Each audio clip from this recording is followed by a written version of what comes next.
Hello friends, কেমন আছো সবাই? আশা করি ভালো আছো সবাই। তো দেখে বুঝতে পারছো আজকে আবারও কেকের ভিডিও আনছি। তো এটা আমি হাত দিয়ে করছি, প্রথম ফিনিশিং পারি না, তো কীভাবে ফিনিশিং করতে হয় সেটাও আমি জানি না। তো নিজের মতো করে একটা ডিজাইন তৈরি করে কেকটা বানালাম আজকে। তোমার মেয়ের খুব ইচ্ছে ছিল, মা তুমি কেক ক্রিম তৈরি করো। তো ওর ইচ্ছে পূরণের জন্যই যেটুকু পেরেছি ততটুকুই আমি আজকে বাসায় করেছি। তো তোমরাই বলো কেমন হয়েছে। তো এটা বাটার দিয়ে তৈরি করেছি।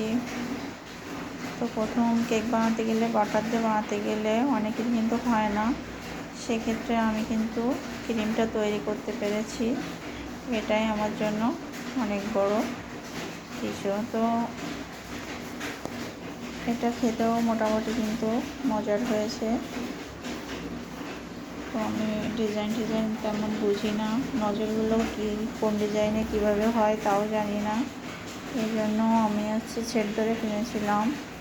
তো এখন সবাই বলছে ছেদ ধরে কিনলে নাকি ভালো হয় না, ওতে সব কিছু থাকেও না ডিজাইন করার জন্য।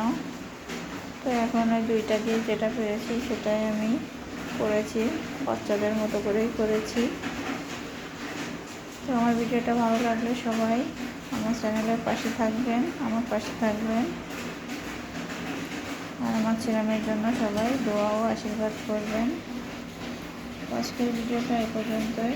সবাই ভালো থাকবেন, সুস্থ থাকবেন, আর কীভাবে আরও ভালো কেক তৈরি করতে পারি সেজন্য আমাকে পরামর্শ দেবেন। তো ভালো থাকেন সবাই।